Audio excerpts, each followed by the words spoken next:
بسم الله الرحمن الرحيم نحمده ونصلي على رسوله الكريم أما بعد أعوذ بالله من الشيطان الرجيم بسم الله الرحمن الرحيم من عمل صالحا من ذكر أو أنثى وهو مؤمن فلنحيينه حياة طيبة صدق الله العلي العظيم.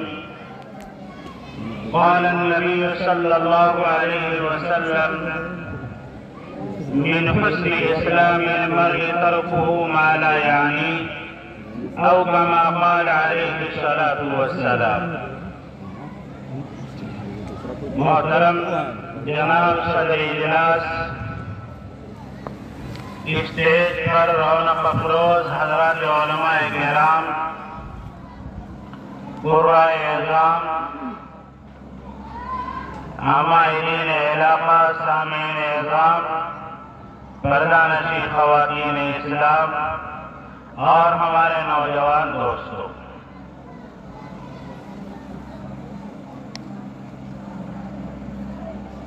اللہ تبارک و تعالی نے ہم لوگوں کو بہت ساری نعمتوں سے نوازا ہے۔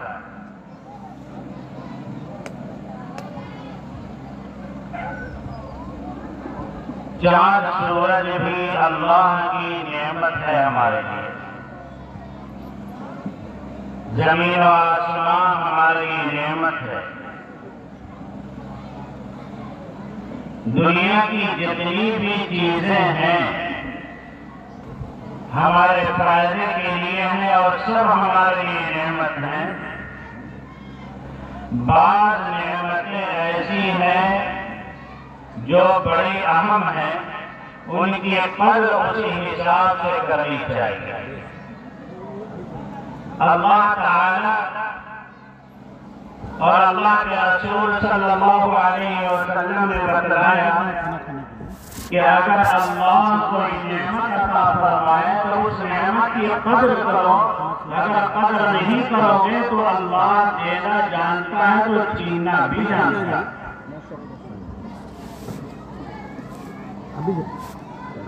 لئن شکرتم لأزیدنکم ولئن کفرتم ان عذابی لشدید۔ بہت ساری نعمتیں اللہ پاک نے ہم سبوں کو عطا فرمائی ہیں، ان نعمتوں میں ایک نعمت اولاد کی نعمت ہے، اور یہ بڑی عظیم نعمت ہے۔ اولاد کی قدر ان سے پوچھئے جن کی شادی کے کئی سال ہو گئے لیکن ان کی گود اولاد کی نعمت سے خالی ہے۔ ان سے پوچھئے کہ اولاد کی قیمت کیا ہے، اولاد کی قدر کیا ہے۔ شادی کے 2 سال، 4 سال، 5 سال ہو گئے، اولاد اگر نہیں ہوئی، ساس بھی تانا دیتی ہے، رشتہ دار عورتیں بھی تانا دیتی ہیں، گھر کا تانا، باہر کا تانا، رشتہ داروں کا تانا، اولاد نہ ہونے کی وجہ سے کبھی صدقہ خیرات کرتے ہیں، کبھی تہجد میں اٹھ کر نماز پڑھ کر اللہ سے مانگتے ہیں اے اللہ ہمیں اولاد کی نعمت عطا فرما دے۔ کیوں؟ اس لیے اولاد بڑی عظیم نعمت ہے، لیکن افسوس یہ ہے کہ اللہ پاک نے اولاد کی جو عظیم نعمت ہمیں عطا فرمائی ہے، اس عظیم نعمت کی صحیح قدر ہم لوگوں نے نہیں کی۔ صحیح قدر کیا ہے اولاد کی؟ نبی اکرم صلی اللہ تعالی علیہ وسلم نے ارشاد فرمایا اکرموا اولادکم، اولاد کی قدر کرو، اولاد کی عزت کرو۔ اللہ نے یہ نعمت تم کو عطا فرمائی ہے، اس نعمت کی قدر کرو۔ اس نعمت کی قدر کیا ہے؟ قدر یہ ہے وَأَحْسِنُوا أَدَّبَهُمْ، اپنی اولاد کو صحیح تعلیم دو، صحیح تربیت دو، لیکن اپنے سینے پر ہاتھ رکھ کر کہیے آج 99% ماں باپ اپنی اولاد سے پریشان ہیں۔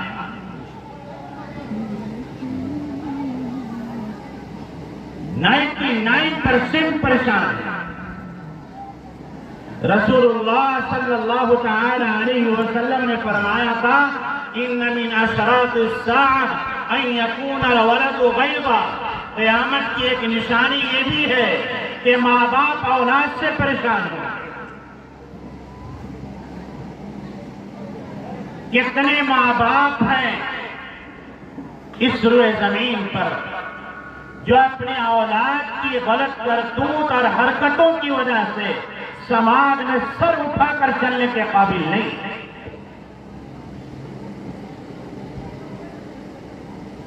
لیکن کیا مجرم وہ اولاد بھی ہے؟ نہیں، جتنا مجرم وہ اولاد ہے اس سے کہیں زیادہ مجرم ماں باپ۔ جس عمر میں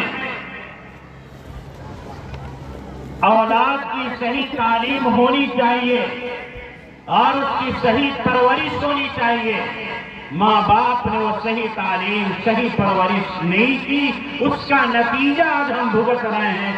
اماں کہتی ہے بیٹا جاؤ میڈیکل سے دوا لے کر آ جاؤ، ابا کہتے ہیں بیٹا جاؤ کھیت میں جا کر آ جاؤ۔ آج ہمارا نوجوان ماں باپ کی بات کو ٹھکرا کر اپنے دوستوں کی بات کو سر پر رکھنے کے لیے تیار ہے۔ ابا کہے فلاں جگہ جاؤ، جانے کو تیار نہیں۔ رات کے 2 بجے دوست فون کر دیں، 2 بجے اپنے نیند کو قربان کر کے گھر سے باہر جانے کو تیار ہے۔ اے میری ماں، اے میرے ابا، کیا یہ قصور نوجوانوں کا ہی ہے؟ نہیں، جتنا قصوروار وہ ہے اتنا ہی قصوروار ہم گارجین ہیں۔ میں اس لیے نوجوانوں کی بات کر رہا ہوں کہ نوجوان ہی اس قوم کے آئندہ کے لیڈر ہیں۔ اس قوم کے رہنما ہمارے نوجوان ہیں آئندہ، اور آپ کے جلسے کا عنوان ہے اصلاح معاشرہ۔ معاشرہ بنتا ہے نوجوان لڑکوں سے، نوجوان لڑکیوں سے، بگڑتا ہے انہی دونوں سے۔ پروگرام میں ہو گیا، بننا اور بگڑنا نوجوانوں سے ہی ہے۔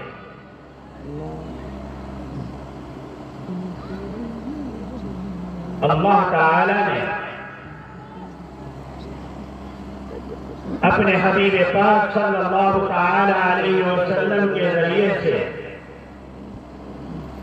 نوجوانوں کے بارے میں بتلایا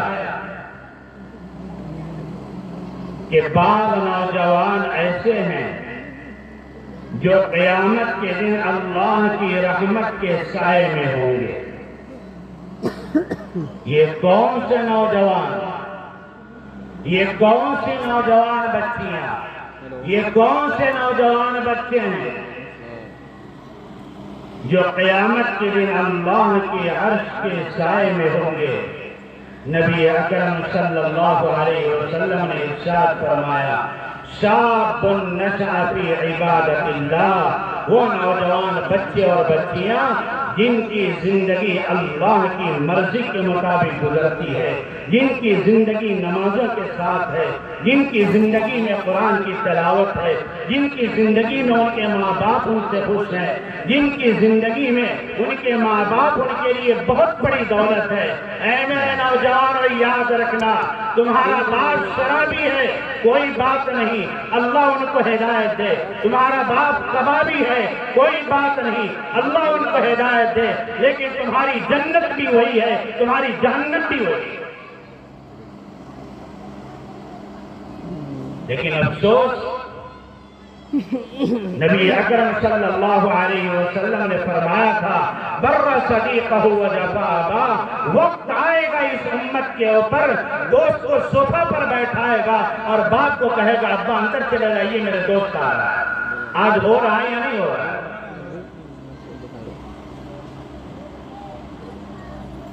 نوجوان آپ کا مقام یہ نہیں تھا، آپ کا رتبہ یہ نہیں ہے، آپ کی حیثیت یہ نہیں ہے، آپ کا مقام تو یہ ہے کہ آپ کے ساتھ جو جڑ جاتا وہ اللہ سے قریب ہو جاتا۔ مجلس لگی ہے، ایک آدمی گزر رہا ہے، گزرتے ہوئے اس مجلس میں بیٹھ گیا، اللہ نے فرمایا فرشتوں گواہ رہو میں اس مجلس والے لوگوں کی مغفرت کرتا ہوں۔ فرشتے نے کہا یا اللہ پہلے سے جن لوگوں کی مجلس لگی ہے وہ تو اللہ کے ذکر میں ہے، لیکن یہ آدمی جو ابھی آیا ہے نوجوان، یہ اللہ کے ذکر کے لیے تو نہیں آتا۔ چلتے چلتے دیکھا مجلس لگی ہے ویسے ہی بیٹھ گیا۔ اللہ نے فرمایا فرشتوں یہ جو مجلس ہے اس مجلس میں جو لوگ ہیں یہ ایسے ہیں ہم القوم لا یشقی بہم جلوسہم، ان کے ساتھ بیٹھنے والا بھی اللہ کی رحمت سے محروم نہیں ہو سکتا۔ یہ ہے آپ کا مقام کہ آپ کے سرکل میں جو جڑ جائے اللہ دنیا میں بھی عزت دے اور اللہ آخرت میں بھی اسے عزت دے۔ نوجوان آپ اپنی حیثیت کو پہچانیے، اپنے مقام کو پہچانیے، اپنے رتبے کو پہچانیے، قرآن کریم کو پڑھیے۔ اللہ تعالیٰ نے چند نوجوانوں کا تذکرہ قرآن کریم میں کیا اور ان نوجوانوں کے ساتھ ساتھ ایک کتا کا بھی تذکرہ کیا۔ یہ وہ نوجوان ہیں جن کو اصحاب کہف کے نام سے لوگ جانتے ہیں۔ اپنے ایمان کو، اپنے مذہب کو، اپنے دھرم کو، اپنے اسلام کو بچانے کے لیے نوجوان کفر کے ماحول سے نکلتے ہیں، ایک غار میں جا کر چھپتے ہیں اور غار کے منہ پر دہانے پر ایک کتا بیٹھ گیا۔ اللہ نے بیٹھا دیا تاکہ اس غار میں کوئی اور دشمن داخل نہ ہو جائے اور ان نوجوانوں کی حفاظت ہوتی رہے۔ اللہ پاک نے ان قیمتی نوجوانوں کی برکت سے اس کتے کا ذکر بھی قرآن کریم میں کیا۔ اے نوجوان تیرا مقام یہ تھا کہ تیرے ساتھ رہنے والے کا نام بھی خدا دیتا ہے، لیکن آج مقام کیا ہو گیا؟ سطح سے کہاں نیچے اتر گئے، کہاں پہنچ گئے؟ حضرات مفسرین کرام نے لکھا ہے کہ ان 7 نوجوانوں کے ساتھ جو کتا تھا اللہ قیامت کے دن اس کتے کو انسانی شکل دیں گے اور اس کو جنت عطا فرمائیں گے۔ ہے میرے نوجوانوں آپ کا مقام اصل یہ تھا کہ اللہ تعالیٰ آپ کے سرکل میں رہنے والے سے خوش ہوتا تھا۔ آج ہمارا سماج یہ ہے، ہمارا معاشرہ یہ ہے، اگر ہمارا نوجوان باہر نکلے ماں باپ کو شکایت آتی ہے آپ کا بیٹا فلاں جگہ فلاں بات کر رہا تھا، آپ کی بیٹی فلاں جگہ فلاں بات کر رہی تھی۔ اے میرے نوجوانوں یاد رکھنا اپنے سرکل پر غور کرو، اپنے دوستوں کے سرکل پر غور کرو، بچیوں اپنے سہیلیوں کے سرکل پر غور کرو۔ یاد رکھنا اگر گناہوں میں پڑ گئے اور دوستوں کی وجہ سے گناہوں کے دلدل میں پھنستے چلے گئے۔ شاعر اسلام نے ایک شعر پڑھا تھا حضرت نوح علیہ السلام کے بیٹے کے بارے میں۔ نوح علیہ السلام کتنے عظیم پیغمبر ہیں لیکن بیٹا ایمان نہیں لایا، سمجھاتے رہے، کہا کہ بیٹا ایمان لیا، میری کشتی پہ آ جا، اللہ کے عذاب سے بچ جائے گا۔ بیٹا نے کہا پانی کا عذاب آ جائے گا میں پہاڑ پر چڑھ جاؤں گا، پہاڑ پر پانی کہاں پہنچے گا؟ لیکن اللہ نے پانی کا عذاب ایسا بھیجا وَحَالَ بَيْنَهُمَا الْمَوْجُ فَكَانَ مِنَ الْمُغْرَقِينَ۔ حضرت نوح علیہ السلام کے زمانے میں اتنا بڑا طوفان پانی کا آیا کہ ادھر بیٹا ہے ادھر باپ ہے۔ حضرت نوح کہتے ہیں یا اللہ یہ میرا ہی بیٹا ہے بچا دے۔ اللہ نے کہا یا نوح انہ لیس من اہلک، جو تیری بات نہ مانے، جو سماج میں تجھے ذلیل و رسوا کر دے، تیرا بیٹا کہلانے کے لائق، تیرا بیٹا کہلانے کے لائق نہیں ہے۔ اللہ تعالیٰ نے دو باپ بیٹے کے درمیان پانی کا پردہ کیا، باپ کے سامنے بیٹا کو اللہ نے ڈبو دیا۔ پیغمبر بھی اپنے بیٹے کو اللہ کے عذاب سے بچا نہ سکے، آخر اللہ کا عذاب پیغمبر کے بیٹے پر کیوں آیا؟ اس لیے آیا کہ ان کے دوستوں کا سرکل غلط تھا، غلط لوگوں کے ساتھ اٹھنا بیٹھنا تھا، غلط لڑکوں کے ساتھ چلنا پھرنا تھا، ان کی دوستوں کی باتوں میں آ کر اپنے باپ کی بات بھی نہ مانا، اپنے ابا کی بات نہ مانا، وقت کے پیغمبر کی بات نہ مانا۔ اس لیے میں نوجوان ساتھیوں سے خصوصاً گزارش کرتا ہوں، اپنی نوجوان بہنوں سے گزارش کرتا ہوں کہ اپنے ساتھ رہنے والے لوگوں پر غور کرو۔ اگر تمہارا ساتھی نمازوں کا پابند ہے رہو، اگر کوئی ساتھی نمازوں کا پابند نہیں ہے دوستی چھوڑ دو، جو اللہ کا نہ ہوا وہ تیرا کیا ہو گیا؟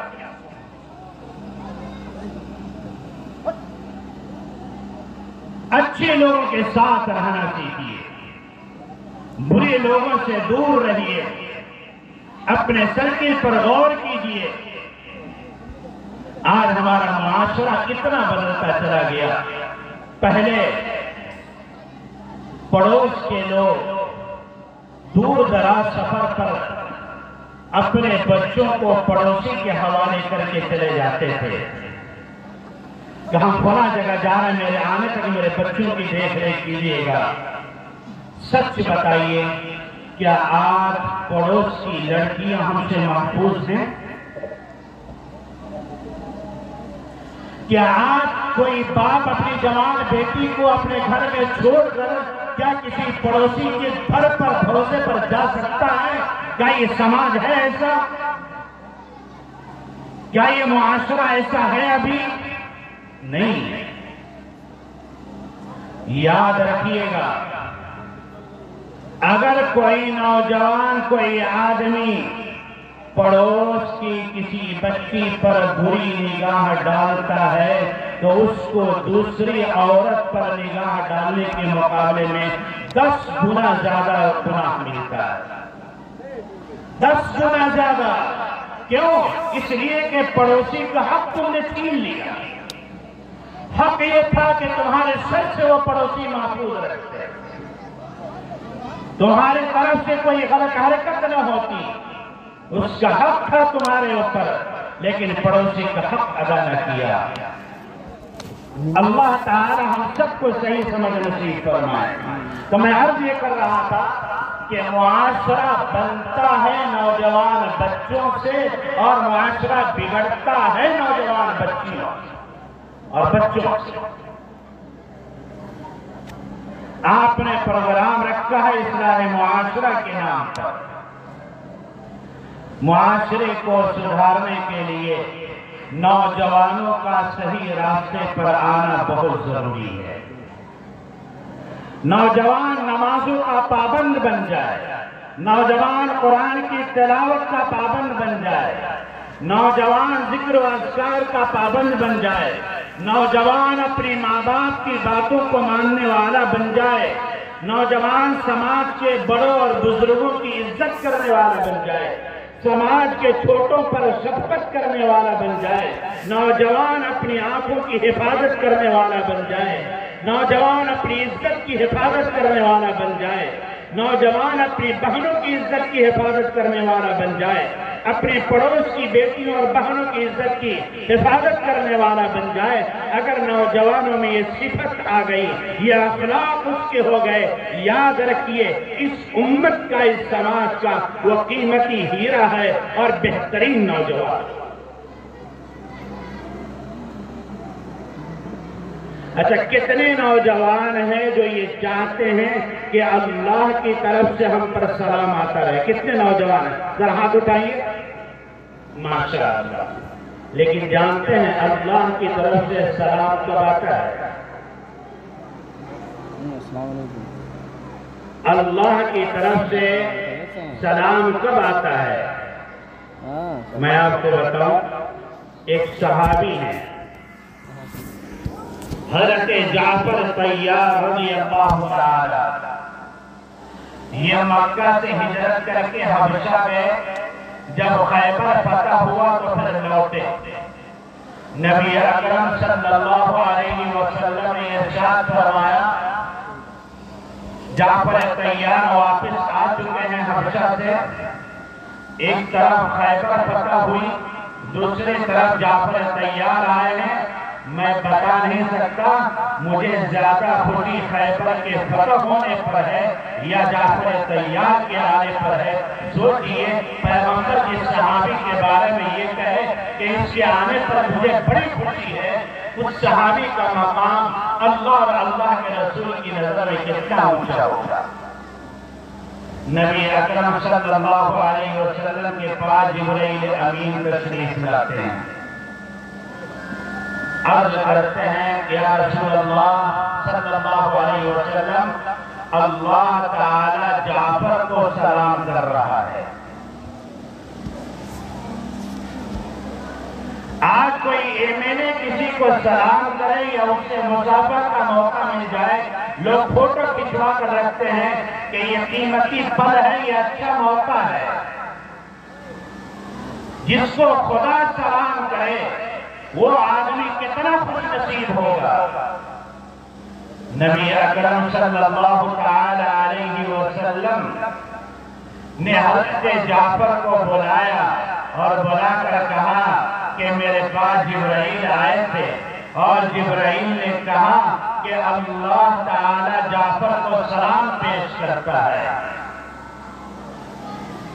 نبی اکرم صلی اللہ علیہ وسلم نے پوچھا جعفر آخر وہ تیرا کون سا خاص عمل ہے جس کی وجہ سے اللہ تجھے آسمان سے سلام بھیج رہا ہے؟ تو اللہ کی کتنا قریب جا چکا ہے، تو کتنا قریب ہو چکا ہے اللہ پاک سے کہ اللہ تجھے آسمان سے زمین پر سلام بھیج رہا ہے۔ حضرت جعفر طیار نے عرض کیا کہ حضور اب تک میرا عمل راز میں تھا، لیکن آج میں آپ کو اس لیے بتانا چاہ رہا ہوں، اگر میں نہیں بتاؤں گا اللہ جبرائیل کے ذریعے سے آپ کو بتا دے گا، اس لیے میں بتا رہا ہوں۔ یا رسول اللہ صلی اللہ علیہ وسلم، میں نے اپنی زندگی میں 4 کام کبھی نہیں کیا۔ ہم سب طے کریں کہ انشاءاللہ یہ 4 کام ہم بھی کبھی نہیں کریں گے انشاءاللہ۔ پہلا کام حضرت جعفر نے بتایا کہ میں نے زندگی میں یہ پیشانی اللہ کے علاوہ کسی کے سامنے نہیں جھکایا، اللہ کے علاوہ کبھی کسی کے سامنے سجدہ نہیں کیا۔ دوسرا کام بتلایا میں نے کبھی جھوٹ نہیں بولا۔ تیسرا کام بتلایا کہ میں نے کبھی شراب نہیں پیا۔ چوتھا کام جو اصل میں آپ اللہ کے سامنے رکھنا چاہتا ہوں وہ یہ، حضرت جعفر طیار رضی اللہ تعالی عنہ نے عرض کیا کہ یا رسول اللہ صلی اللہ علیہ وسلم، میرا چوتھا عمل یہ ہے کہ میں نے کبھی بھی اپنے سماج کی کسی عورت پر کوئی کبھی بری نگاہ نہیں ڈالی۔ اگر میرے سامنے سے مجھ سے چھوٹی عمر کی کوئی عورت گزر جائے، میں سمجھ لیتا ہوں یہ میری بیٹی ہے۔ اگر میری عمر کی کوئی عورت گزر جائے تو میں سمجھتا ہوں میری بہن ہے۔ میری عمر سے زیادہ عمر کی کوئی عورت گزر جائے میں سمجھتا ہوں یہ میری ماں ہے۔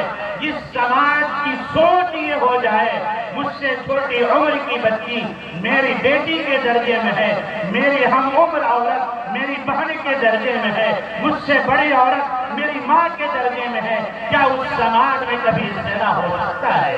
کیا اس سماج کی کوئی لڑکی بھاگ سکتی ہے؟ کیا اس سماج کا کوئی لڑکا کسی لڑکی کو لے کر بھاگ سکتا ہے. افسوس، صد افسوس، یہی چیز ہمارے سماج میں نہیں ہے.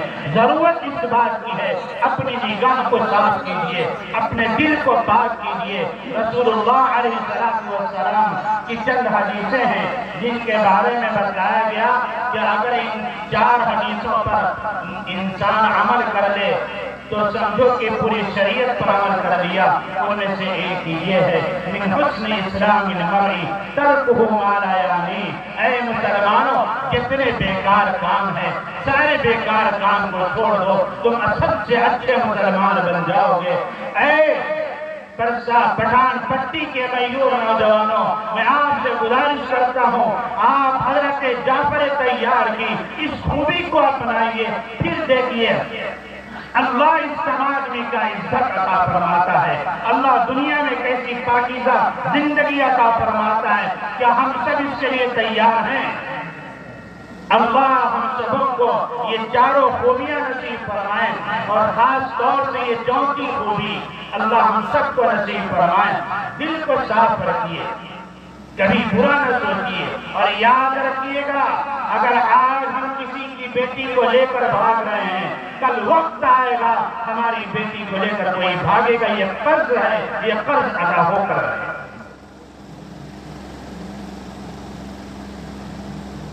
یہ ایسا قرض ہے جس کی ادائیگی دنیا میں کرنی ہوگی.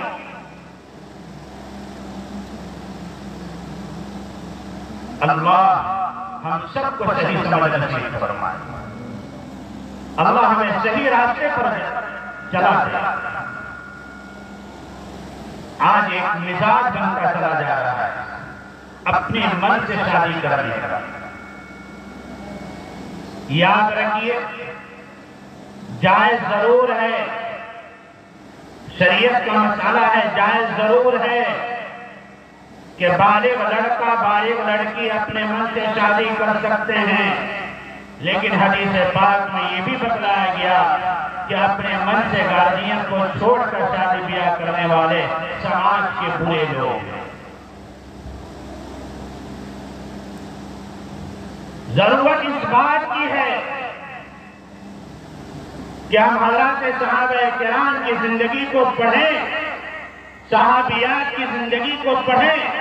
میں ایک مختصر سی روایت اور واقعہ آپ کے سامنے نقل کرتا ہوں، پھر ایک چھوٹی سی اور بات بتا کر بات کو ختم کروں گا. دیگر مقررین بھی ہیں. حضرات صحابہ کرام میں ایک صحابی ہیں حضرت سعد رضی اللہ تعالی، اور یہ بڑے کالے کلوٹے صحابی، اتنے کالے کلوٹے کہ یہ کہتے ہیں کہ بدصورتی کی کوئی نشانی ایسی نہیں جو میرے اندر نہ ہو. اتنے کالے کلوٹے. نبی اکرم صلی اللہ علیہ وسلم کی خدمت میں حاضر ہوئے. پیغمبر نے باتوں کے درمیان پوچھا، سعد کیا تو نے شادی کر لی؟ سعد نے عرض کیا کہ حضور میں اتنا بدصورت آدمی ہوں، کالا کلوٹا ہوں، میرے پاس روٹی کوڑی بھی نہیں ہے، پیسہ بھی نہیں ہے، کون مجھے اپنی بیٹی دے گا؟ نبی اکرم صلی اللہ علیہ وسلم نے فرمایا کہ جاؤ فلاں خاندان میں، اس خاندان کا سردار ہے فلاں آدمی، اس سردار کے گھر پر جاؤ، دستک دو اور یہ کہنا کہ رسول اللہ صلی اللہ علیہ وسلم نے مجھے اس لیے بھیجا ہے کہ تو اپنی بیٹی کی شادی مجھ سے کرے. رشتہ کون لگا رہا ہے؟ اللہ کے رسول رشتہ لگا رہے ہیں. پیغام لے کر صحابی رسول جا رہے ہیں. دستک دیا، لڑکی کا باپ باہر آیا، بات چیت شروع ہوئی. کہا کیوں آئے؟ کہا رسول اللہ صلی اللہ علیہ وسلم نے مجھے بھیجا ہے اور یہ کہہ کر بھیجا ہے کہ تم اپنی بیٹی کی شادی مجھ سے کرو. روایت یہ کہتی ہے کہ جس کی بیٹی کا رشتہ لینے گئے تھے، جس کی بیٹی سے شادی کرنے گئے تھے، وہ نئے مسلمان ہوئے تھے۔ وَكَانَ حَدِيثَ الْعَهْدِ فِي الْإِسْلَامِ روایت میں جملہ آتا ہے کہ وہ نئے مسلمان تھے۔ انہوں نے کہا کہ کہاں تو، کہاں میری بیٹی؟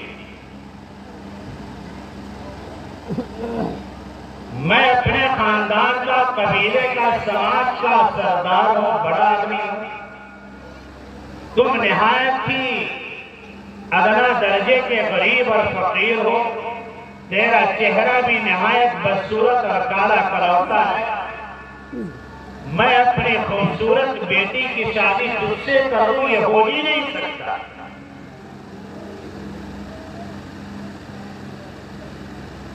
صحابی رسول انکار کے بعد الٹے پاؤں واپس ہو رہے ہیں۔ جس بیٹی کا رشتہ لے کر گئے تھے، وہ بیٹی، وہ بچی، وہ لڑکی اور اپنے ابا کی اور یہ صحابی حضرت سعد کی بات چیت کو سن رہی تھی۔ جب حضرت سعد واپس لوٹے تو بیٹی نے ابا سے پوچھا کہ ابا وہ کون تھے؟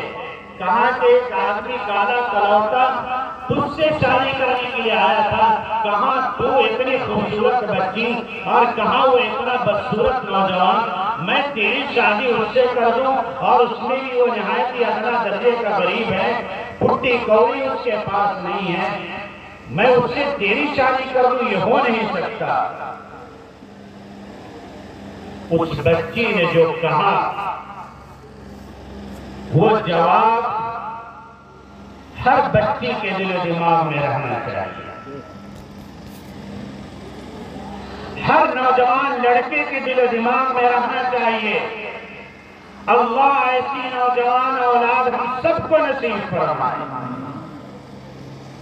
اس بچی نے کہا ابا جان آپ دوڑے ہوئے جائیے، ان کو پکڑ کر لائیے، رسول اللہ صلی اللہ علیہ وسلم نے یہ رشتہ طے کیا ہے، وہ رشتہ، وہ لڑکا چاہے لنگڑا ہو، چاہے لولا ہو، چاہے اندھا ہو، چاہے کالا ہو، جو رشتہ پیغمبر نے پسند کیا ہے وہی رشتہ مجھے منظور ہے، اس کے علاوہ کوئی اور رشتہ مجھے منظور نہیں۔ اے پرسا پٹھان پٹی کی نوجوان بچیوں، نوجوان بچوں، یہ طے کرو، ہمارا گارجین جو طے کرے گا وہی رشتہ ہمیں منظور ہوگا انشاءاللہ۔ اپنے من سے شادی نہیں کریں گے، اپنے مزاج سے شادی نہیں کریں گے۔ گارجین اس دور سے گزر چکے ہوتے ہیں، ان کو اتار چڑھاؤ کا علم ہوتا ہے، کہاں اچھائی ہے کہاں برائی ہے ان کو سب پتہ ہوتا ہے، سماج میں سامنے والے کا مقام کیا ہے ان کو پتہ ہوتا ہے۔ ہم صرف چہرہ دیکھتے ہیں، چہرہ دیکھ کر نہیں، ماں باپ کریں گے، خاندان دیکھ کر کریں گے، دین دیکھ کر کریں گے، اور شریعت کی پابندی کو دیکھ کر کریں گے، اچھا سمجھ کر کریں گے۔ کبھی ماں باپ اپنی اولاد کو گڑھے میں ڈالنا پسند نہیں کرتے، اس لیے میں اپنے نوجوان دوستوں سے گزارش کروں گا جن کی شادی ابھی نہیں ہوئی ہے، اپنے نوجوان بہنوں سے گزارش کروں گا جن کی شادی ابھی نہیں ہوئی ہے، آپ سب یہ طے کرو ہم وہی رشتہ کریں گے جہاں ہمارے ماں باپ پسند کریں گے انشاءاللہ۔ اپنے من سے شادی بیاہ کا معاملہ کر لینا یہ شریف بچی کی پہچان نہیں، یہ شریف لڑکوں کی پہچان نہیں ہے، یہ گھٹیا لڑکوں کی پہچان ہے۔ اللہ تعالیٰ اس بچی کا جذبہ ہماری بچیوں کو نصیب فرمائے، ویسے اخلاق ہم سبوں کی لڑکیوں کو نصیب فرمائے، تو اللہ تعالیٰ ہم سبوں کو صحیح معاشرہ عطا فرمائے۔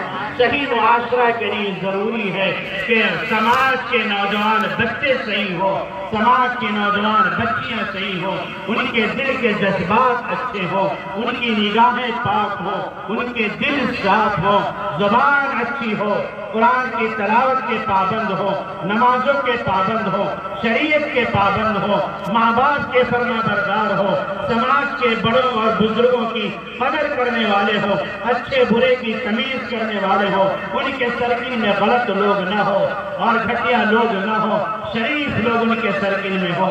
ایسے نوجوان اگر سماج میں پیدا ہوں گے تو انشاءاللہ یہ معاشرہ بھی اچھا ہوگا۔ اگر نوجوان بگڑ گئے خدا کی قسم کہیں معاشرہ اچھا نہیں ہوگا۔ معاشرے کا بگاڑ اور معاشرے کا سدھار یہ تو نوجوان بچوں اور نوجوان بچیوں سے ہے۔ انشاءاللہ ہم سب نمازوں کے پابند بنیں گے، انشاءاللہ ہم قرآن کی تلاوت کے پابند بنیں گے، ہم ماں باپ کے فرما بردار بنیں گے۔ اللہ تعالی ہم سبوں کو صحیح جذبہ نصیب فرمائے اور ایمانی قوت نصیب فرمائے۔ ہماری بچیاں نہیں سمجھتی اللہ نے ان کو کیا مقام دیا۔ بچیوں یاد رکھو تمہارا مقام تو یہ ہے کہ اگر تم ہاتھ اٹھا دو تو اللہ تیرے ہاتھ کو نیچے گرنے سے پہلے قبول کر لیتا ہے۔ اپنے مقام کو پہچانو۔ تمہارا آئیڈیل آج کی ناچنے والی گانے والیاں نہیں ہیں۔ تم موبائل کا غلط استعمال کر کے، فیس بک کا غلط استعمال کر کے تم نے اپنا آئیڈیل اور نمونہ آج کے ناچنے اور گانے والے کو سمجھ لیا ہے۔ تمہارا مقام وہ نہیں ہے۔ تمہارا مقام یہ ہے کہ تم اپنا آئیڈیل بناؤ حضرت عائشہ صدیقہ کو، اپنا آئیڈیل بناؤ حضرت فاطمہ کو، اپنا آئیڈیل بناؤ حضرت خدیجہ کو، اپنا آئیڈیل بناؤ نیک خواتین کو۔ تمہارا مقام یہ ہے۔ ایک صحابیہ گزری ہے حضرت ام الصائب رضی اللہ تعالی عنہ، یہ مکہ سے ہجرت کر کے مدینہ جاتی ہیں، جوان بیٹا ساتھ میں ہے، اسلام قبول کر لیا، جوان بیٹے کا انتقال ہو گیا۔ انتقال ہونے کے بعد حضرت انس رضی اللہ تعالی عنہ کہتے ہیں کہ ان کی امی کو یعنی ام الصائب کو آنکھوں سے کم نظر آتا تھا۔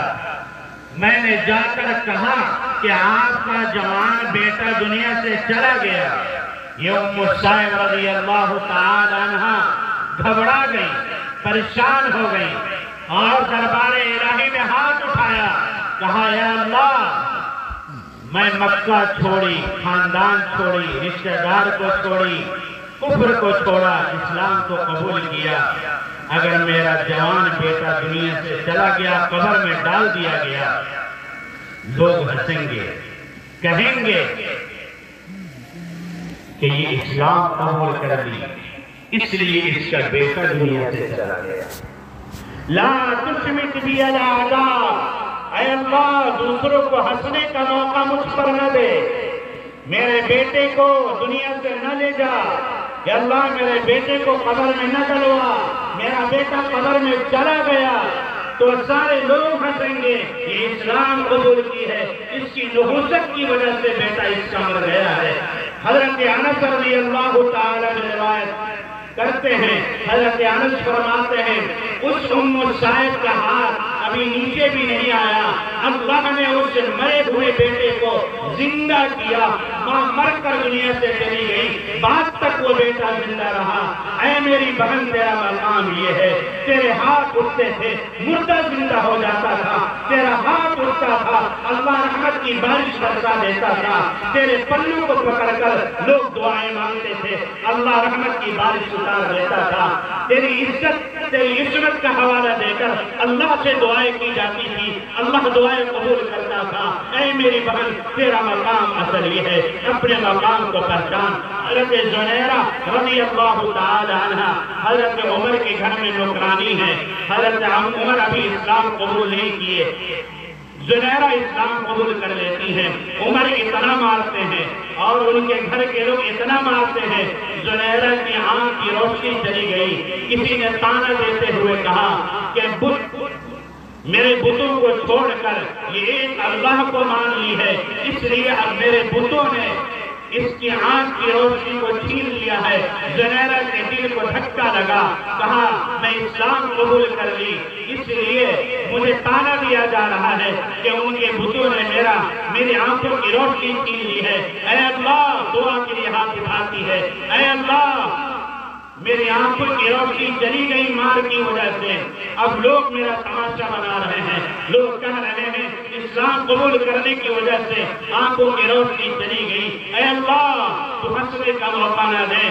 ابھی زنیرہ کا ہاتھ نیچے بھی نہیں آیا، اللہ نے ان کی آنکھوں کی روشنی واپس کر دی۔ یہ ہے تیرا مقام اے میری بہن، اے میری ماں، تیری عظمت اصل یہ ہے، اپنے مقام کو پہچان، اپنی عزت کو پہچان، اپنے رتبے کو پہچان۔ تیرا مقام یہ نہیں ہے غیروں کے ساتھ بھاگ کر چلے جا، تیرے پیچھے آنے والی نسل ہے۔ قرآن کہتا ہے من عمل صالحا من ذکر او انثى وهو مؤمن فلنحيينه حیاتا طیبہ۔ اللہ فرماتے ہیں اچھا عمل کرو گے زندگی اچھی ملے گی، عمل اچھا نہیں ہوگا تمہاری زندگی بری ہو جائے گی۔ اس لیے آنے والی نسلوں کو اچھا بنانے کے لیے اللہ کے واسطے شریعت کے دائرے میں رہیے، ماں باپ کی مرضی کے مطابق شادی کیجیے اور ماں باپ کی مرضی میں اپنی مرضی کو ڈال دیجیے۔ رضا الرب فی رضا الوالد۔ اللہ کے نبی نے فرمایا کہ تم اللہ کو خوش کرنا چاہتی ہو، اللہ کو خوش کرنا چاہتی ہو، تیرا باپ خوش ہے تو اللہ بھی خوش ہے۔